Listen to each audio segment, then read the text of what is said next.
Hello, dear ones. It's Dawn DelVecchio, coming to you live from Sedona at 4:30 in the afternoon this sunny April day.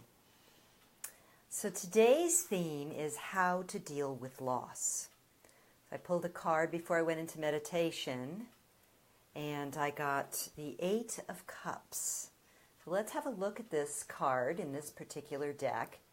I'm going to talk a little about the card, and then we're going to look at loss and grief and feelings and just see what arises from that. Hey, Sandra. So our theme today is the Eight of Cups, or loss. And you can see in this card there's like a satyr, which is this mythic creature, and he's crying over there at all of these spilt cups. And there's this beautiful tree goddess kind of hovering over him to protect him, to contain this space where he is experiencing his feelings around loss. And so I went into meditation with that, and I thought, I wonder who's going to show up today, because we're dealing with loss.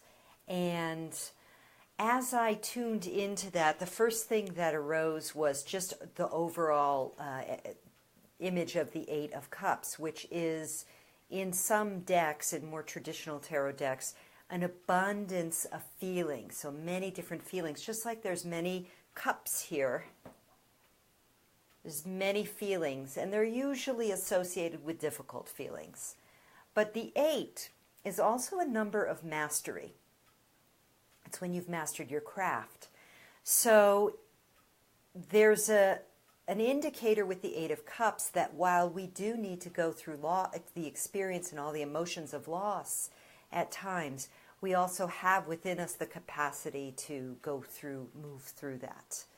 So that was the first thing that arose. And then the next thing that arose was thinking about when I went through my divorce many years ago. I read a book called Mars and Venus Starting Over. Is that what it's called? Mars and Venus Starting Over by John Gray.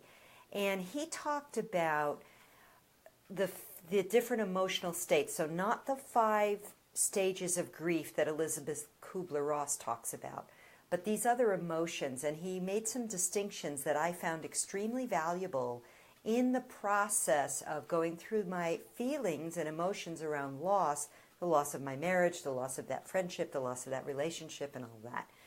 And so if you're seeing this now or you're seeing this later, hey there, Lisa, and you are experiencing loss, or you know someone who is experiencing loss, going through loss of a loved one, a family member, any kind of relationship, or a loss of a job, loss of a feeling of energy in their body. Sometimes loss of a family member comes not because they've passed, but because they've cut you out of their lives, or they have mental illness, or senility. There's another word for that. Anyway, there are different ways that we have loss in our lives. Hey, Charlotte. Hi, Annette. So, where was I going with this? I got a little distracted. I got lost. Hold on a sec. Let me just catch this thread here. So these distinctions of the emotional experiences we go through with loss. So there's grief, and there's sorrow, and there's despair, and there's regret, there's remorse. So one of them I know, one of the pieces of this, I think it's sorrow, is when we have to go through the feelings of all the things in the future that we won't share with this person. And that is a distinct difference. It's distinctly different from maybe the sadness we feel when we have memories of them. So I found that a very helpful distinction for me, to actually take time to honor the sadness that I was feeling about all the things I would never do or share with this man, my ex-husband, who was my best friend for many years. So I find that a valuable distinction, and just feeling like that's arising for me to share it. So here I am sharing it. So let me just tune in here and notice what else needs to be shared about loss while I show you the card again, so you can see it's this this satyr, this mythic character in sadness over all these cups, these 8 cups that have spilled. I know the other thing. Okay, we all experience loss. For me, right now in my life, one of the ways that I've been dealing with that is the loss of how do I say this? There's a youthfulness that I no longer experience. I see it in my skin, I see it in my face, I feel it sometimes in my body when I wake up in the morning. And that can be difficult at times, because inside of me I feel like young still.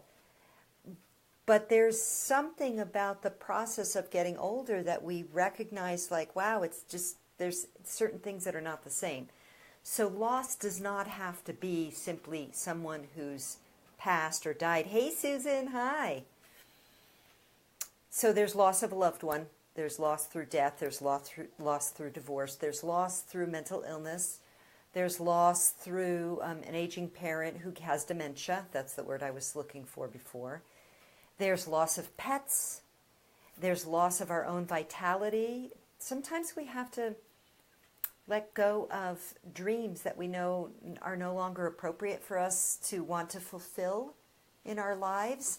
I know I've gone through that sometimes. Like, I don't know, there was a long time where I dreamed of being a professional dancer, but I never pursued it. I was busy being a professional martial artist. So there was a point where it was like, wow, that ain't going to happen.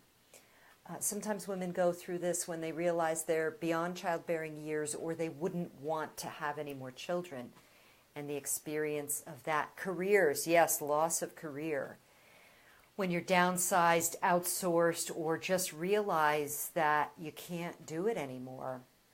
And again, just briefly, for me, when I had to leave the martial arts, I was really done with the martial arts. I didn't want to teach the arts of war anymore. I was relieved when I first left, and I found over time that there were some things about not doing that or having that in my life anymore that I had to grieve a little bit. Like, wow, I don't have that big gym anymore. I don't get to fire up my system the way I used to.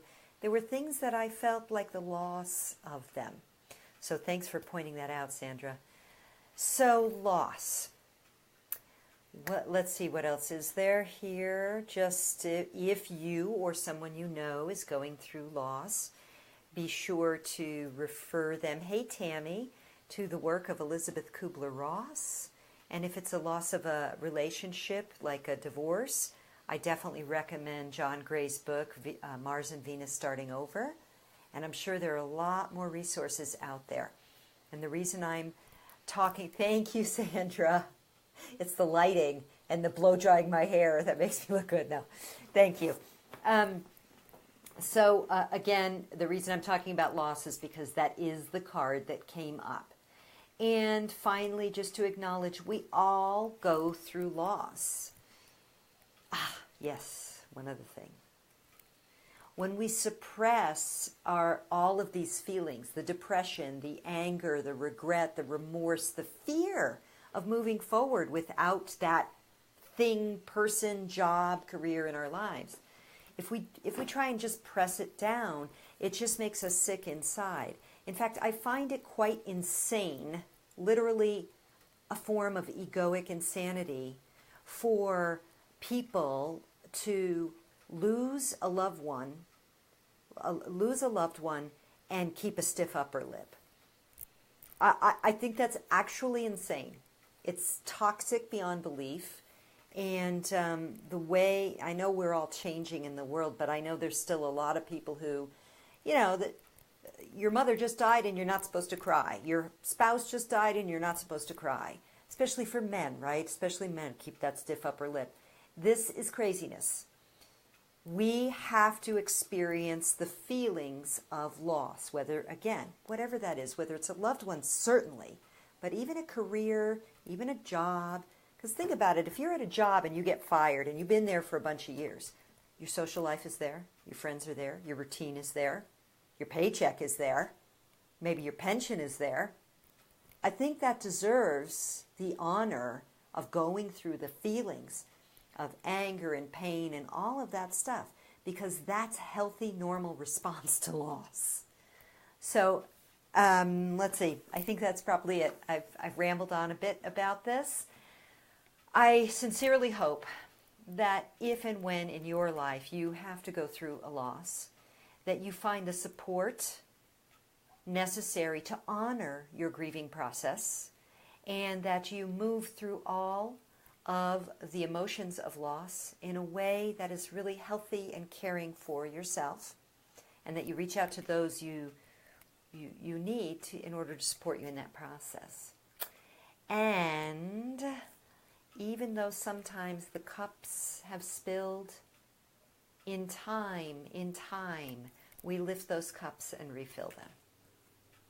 Okay, you can check out my link in a moment above. I'll put that up there. Get my free gift if you haven't yet on my website. Wishing you much love and bright blessings until next time.